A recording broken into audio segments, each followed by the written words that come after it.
नाजानाय थायोब्ला जाफुंसार जानो हायो। बेनिनो नैबे मोनसे गिदिर बिदिन्थि। दाउ बयलार फाननानै 50 लाखनि गंसे समायना थाग्रा न' लुना लानो हादों।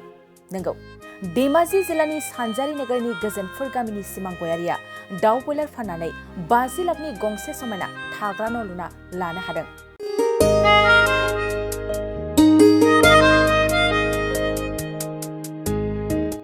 गोबां समनिफ्रायनो नाजानाय दंमोन सिमां गयारिनाव। थारैनो सिमां गयारिया नाजायै दिनै गावनि थांखिखौ मोगथां महराव जाफुंहोबाय। सिमां गयारिया बयलार दाउ फाननानै सानसेयाव 20,000निफ्रायबो बांसिन खामायो। नंगौ, गोजोनपुर गामिनि मुस्रि सिमां गयारिया गोबां खस्थ'नि गेजेरजों सिमेन्ट सापरि मार्केटआव दाउ बयलार दाननानै फालांगि खालामनानै 50 लाखनि गंसे समायना थाग्रा देराखौ दिनै लुफुंनानै लानो हानायखौ ओनसोलनि रायजो राजाफ्रा मोजां मोननाय फोरमायदों। थारैनो बाख्नायजाथाव बिथांनि थांखिया।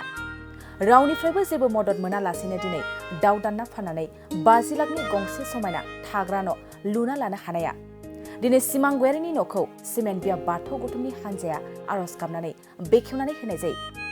सिमां गयारिनि न'खौ बेखेवना हाबाफारियावनो बाहागो लानानै बेखेवनानै होयो धेमाजि जिल्ला खौसेथि बर' सुबुं आफादनि आफादगिरि राथिराम बसुमतारी बिथाङा। दानिया फै खौरांगिरिनि सिगाङाव सिमां गयारिया मा फोरमायदों आबुङै मिथिनानै लानि। जाफुंनाय बायदि मोनबाय। रायजो राजाफोरनि सिगाङाव आं मोनसे बुंनो हांख्रायदो आरो आं दिनै बहुद दिन जौ लोंदोंमोन। जौ लोङै फाग्ला जालांबायबो। न'खरा आलाय सिलाय जाजोबलांदोंमोन। बहुद दुखुदो दिनै बे आफा बोराइ बाथौनि अननायाव आं दिनै बहुद गोजोननाय मोनदों। आंनि रायजो राजाफोरा जेरै फैदो बेबायदिनो आरो दिनै रायजोफोरदो बहुद माने निन्दा खालामजादोंबाबो आं दिनै बेफार खालामनानै बयलार दाननानै दिनै आं गोजोननाय मोनदों। आंनि साक्सेसफुल जादों आरो बेफारफोरा आरो रां खामायनायफोरा आरो साननायफोरखौ जेरैबायदि सानदों बेबायदि माने इसोरखौबो लानानै आफा बोराइ बाथौखौ लानानै आं दिनैसिम माने गोदो खुलुमदोंबाबो माने आलाय सिलाय जादोंमोन आरो बेफार बानिज्यफोरावबो आलाय सिलाय जादोंमोन। जौ लोंदोंमोन बेसेबा दिनावनो दिन 2,000 3,000 लोंनानै न'खरा आलाय सिलाय जादोंमोन। गथ' गथाय माने एख' भेलु गैयि जाजोबदोंमोन आरो गथ'फोरखौबो नायफिननो रोङा जादोंमोन। बेनिफ्राय मा समाव मा जालांखो जालांबाय बोसोर बा 6 बोसोरसो जाबाय 8 बोसोरसो जाबाय आरो बे समाव माबोरै गोसोखांखो जिउखौ बोरैबा थाला गारनो हादों आरो गारनो हानानै बोरै बेफारखौ आरो हमफिनबाय। हा सापरिनि हाफोरखौ फानजोबनानै आरो ओरैनो भारा लाबाय। भारा लानानै आरो बोसोरसेनि उनाव बायफिनदों हाखौ। बायफिननानै नै दिनैसिम माने दिनाव आङो खामाया नङा खामायो। दा मिसाखौ मा बुंनो माब्लाबा 10,000 खामायो माब्लाबा 20,000 खामायो सम लानानै। दायो दा साननैसोआवथ' खामायबायानो दं इसोरनि अननायाव। बे आफा बोराइ बाथौखौ दिनैसिम आं सानफ्रोमबो फुजिनानै फुङाव जाया लोङा खुलुमो आं। फुं बेला दुगैयै लोबै बेनिफ्रायसो ओंखाम जानानै लासैनो ओंखारलाङो आं बेफाराव। आरो बे इसोरखौ दिनैसिम खुलुमाबा आं दिनै मा जागौमोनथाय बेखौ मिथिया आरो बे जोंनि सिमेन्ट सापरि एरियायाव आं दिनै आं रायजोफोरखौ फैनायाव बिराद मोजां मोनदों। बियाबनिफोर फैनानै बयखौबो खुलुमहरो। आं दिनै बे आफा बोराइ बाथौ लानानै आं दिनै संसार सालायनो हाबाय। फिसौखौ फेदेरजोबनो हाबाय। फिसौफोरखौबो मोजां दैदेनलांनो हादों आरो फिसाफोरखौबो डिग्रि होजोबनो हादों। मोजां सुबिदायै आं जेने थेने बे सापरि रायजोआव जोंनि गोजोनपुर गामियाव दिनै रायजो राजायानो बुंखालांबाय आं गोजोनपुर गामिनिनो फालांगिरिमोन।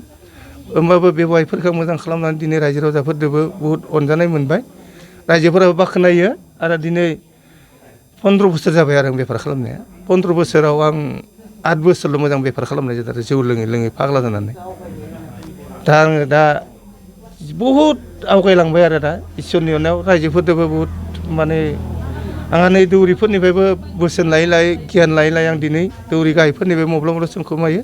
सोंनानै आं दिनैसिम आं साक्सेसफुल जादों आरो दिनै बे न'खौ आं खाफुंनाया बहुद खस्थ'यै खाफुंदों आरो आं सानसेयाव माने हरजोबो आरो मिस्ट्रिफोरनोबो। मिस्ट्रिफोराबो बिराद मोजां माने सप्तायाव माब्लाबा 20,000 लाङो माब्लाबा 10,000 लाङो आरो सप्तासेयाव सिमेन्ट बायना लाबोयो बेबायदि आरो बेखौनो बुंनानै आं दिनै गोजोननाय मोनदों। दा बेखिनियावनो बेखौ बुंनानै फोजोबनाय जाबाय आरो गोजोन्थों। सिमेन्ट बियाब दुलाराय बाथौ गौथुमनि गाहाय दौरि बिफा बिथां आरो लोगोसे सिमेन्ट बियाबनिनो माइनाव आफादनि आफादगिरिजों लोगोसे दैदेनगिरि लोगोसेयैनो बियाबनिनो दैदेनगिरि बिथांमोनाबो दिनै गोजोनपुर गामिनि मुस्रि सिमां गयारि न'खराव सिमां गयारि बिथांनि न'खराव दिनै गोबां समनिफ्रायनो बिथाङा सिमां सुजुनानै लाखिनाय जानाखि सिमांनि देरा बे देराखौ दिनै बेखेवबाय बे बेखेवनाय हाबाफारियाव जोंनि लालि समस्तिनि मानव गेदेर रातिराम बसुमतारी बिथाङा दिनैनि बे देराखौ दरजा बेखेवना गालांबाय बिथाङा बिखेक माने असुबिदानि थाखाय दान्दिसे बे न'खरनिफ्राय गोखारथ'बाय उननि समफ्राव फैगोन बिथाङा जायखिजाया जोङो दिनै गोजोनपुर गामिनि जानानै जोबोद गोजोननाय मोन्दों जिहेतुके जोंनि गोजोनपुर गामियाव 125 न'खर दं बे 125 न'खराव 30 जौखोन्दोआनो माने साख्रिआवला 30 जौखोन्दोआ जाहैबाय फालांगि मावना जाग्रा 40 जौखोन्दोआ जाहैबाय सोरबा बेफार सोरबा मिस्ट्रि बिनि सोरबा ड्राइभार बिदि जोंनि गोजोनपुर गामिनि रायजोफ्रा जिउ खुंना फैगासिनो दं आरो दा बे बेलायाव बे बुब्लियाव जोंहा बे फालांगिनि जानाखि 30 जौखोन्दोनि गेजेराव जोंहा सिमां गयारि आदैया बिथां सासे साक्सेसफुल माने फालांगियारि जों बुंनांसिगोन मानो होनोब्ला बिथाङा जों मिथिनायनिफ्रायनो दिनै 15 बोसोरनिफ्रायनो बिथाङा दाउ बयलार दानि दिनै बिथाङा सासे जाफुंसार फालांगि हिसाबै जों बिथांखौ गनायथि होनांगोन जों बिथांखौ स्वीकृति होनांगोन गनायनांगोन मानोना बिथाङा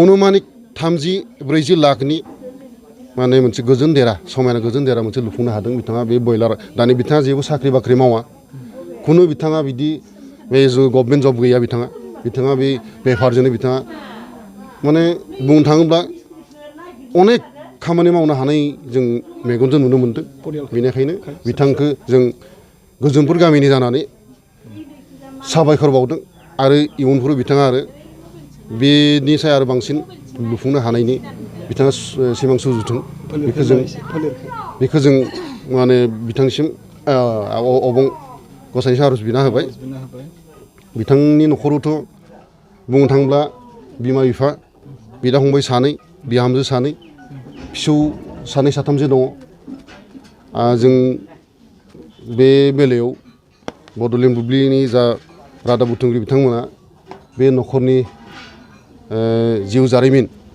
जानाखि जिउ जारिमिन बिथांनि जिउ जारिमिना जों एसेखौ मिथिगौ जों जेब्लासिम बे गोजोनपुर गामि संसार जाबाय बे समनिफ्रायनो बिथाङा बे फालांगिजों जड़ित आरो दिनै सिमेन्ट बियाब दुलाराय बाथौ गौथुमनि माइनाव आफाद दिदोम देउरि गासैबो बे न'खराव फैनानै आरज मोनथिना खालामदों न'खरनि सुख गोजोन आलो गोजोननि थाखाय जाहाथे अरायसम बिथांनि न'खरा आलो गोजोनै संसार जानो हानायनि बोर बान्सा जों बिदों बिथांमोननि न'खरनि थाखाय बेनोसै सना रुफा आरो हिरानि जुवेलारि गाननो मोजां मोनग्रा सुबुंफोरनि थाखाय गोजोनथाव खौरां दासान्दि फुजा बोथोरखाय खम बेसेनाव फानगासिनो MSCB जुवेलार्सआव सना रुफा आरो हिरानि समायना रमायना जोंख्लाबनाय जुवेलारिस MSCB जुवेलार्सआव मोननो हागोन राजकोट जुवेलारि कास्टिं जुवेलारि कलकाता जुवेलारि मेसिनजों बानायनाय जुवेलारि आरो आखाइजों बानायनाय जुवेलारि लोगोसेनो हाबा हुखायाव गाननो थाखाय सना आरो हिरानि समायना जुवेलारिसफोरखौबो मोननो हागोन MSCB जुवेलार्सआनो दं क'क्राझार सहरजों नांजाबनाय क'क्राझार रेल गेटनि साखाथि वार्ड नं 5 बिबेकानन्द पथआव MSCB जुवेलार्सजों थोंजोङै जगाजग खालामनोबो हागोन 9954273079 जानबुं अनजिमायाव